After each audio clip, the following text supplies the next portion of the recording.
झटपट पावभाजीसाठी इथे मी कांदा बारीक चिरून घेतलेला आहे, एक कांदा मीडियम साईज, शिमला मिरची,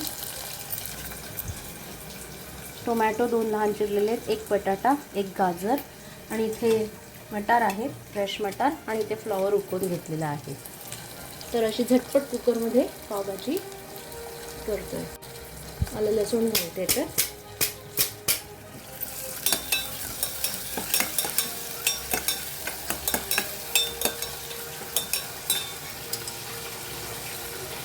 टोमॅटो,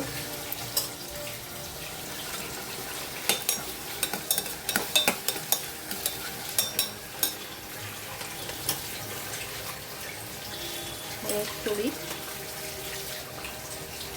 मिरची 1 चमचा आणि पावभाजी मसाला घालणार आहोत.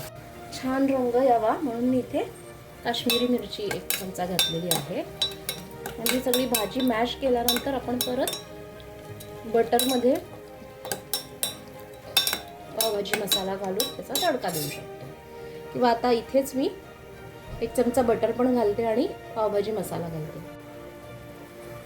तसेच छान रंग यावा म्हणून मी इथे बीट घालते, हे किसलेलं.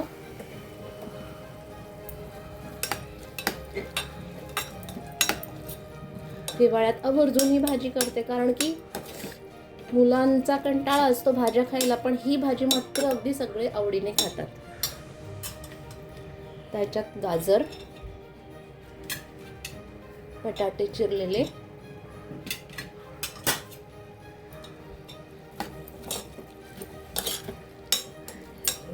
एक बटाटा, 1 टोमॅटो, 2 टोमॅटो, 1 मोठी किंवा 2 लहान शिमला मिरची आणि 1-2 वाटी फ्लॉवरचे तुरे एवढ्या प्रमाणामध्ये 2 वाट्या मटार वगैरे घालून भरपूर छान अशी मस्त पावभाजी तयार होते. 1 चमचा मीठ घालते मी, हा माझा लहान चमचा आहे पेस्ट्रीवाला, 2 वेळा असं घातलं मी. आता मटार घालूया. छान फ्रेश मटार आहे तिथे.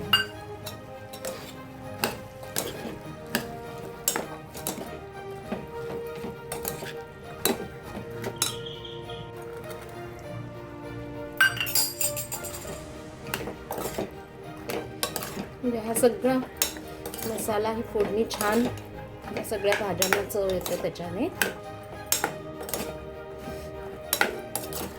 आता मी याच्यात 1 चमचा पावभाजी मसाला घालते. इथे आपलं सॉल्टेड बटर घालते मी 1 टेबलस्पून आणि त्याच्यावरती मसाला 1 टेबलस्पून. ह्याच्यामध्ये बरोबर पावभाजी मसाल्याची टेस्ट लागते याला. आता हा उकळून घेतलेला छान फ्लॉवर त्याच्यात घालू.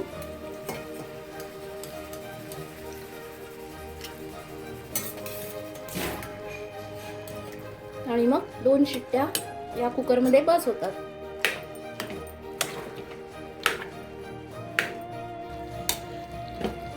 भाज्या 5 मिनिटं आधी घातल्यामुळे आधीच्या भाज्या आता मऊ झालेल्या आहेत थोड्या, आणि फ्लॉवर आपण उकळलेला असल्यामुळे तो पण मऊ असतो. आणि अशा प्रकारे ही भाजी अशी छान दाबून याच्यात बसली. आता शिजण्यासाठी थोडंसं पाणी घालते, त्याच्यामुळे मॅश करायला सोपं जाईल आपल्याला. हे भाज्यांचंही पाणी उतरतं, प्लस इथे मी अर्धा ते 1 ग्लास पाणी घालते, जेणेकरून आपला 3/4च्या आतच कुकर आपण भरलेला आहे. आणि आता मी झाकण लावते.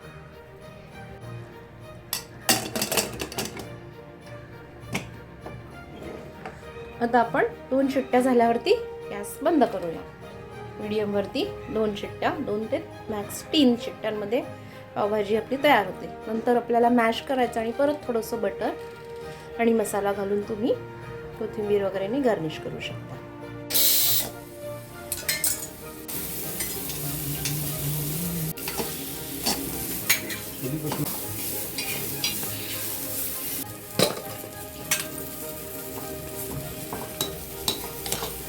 अशा प्रकारे भाजी छान मऊ झालेली आहे मस्त. आता ही मॅश करून घ्यायचं आणि वरती परत आपण बटर घालणार आहोत. आपली पावभाजी रेडी होईल.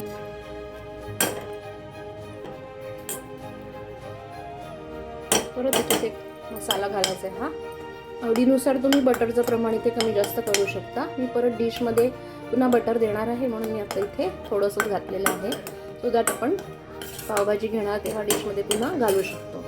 तर ह्याच्यात थोडंसं पाणी घालते मी. ही आपली मॅश केलेली पावभाजी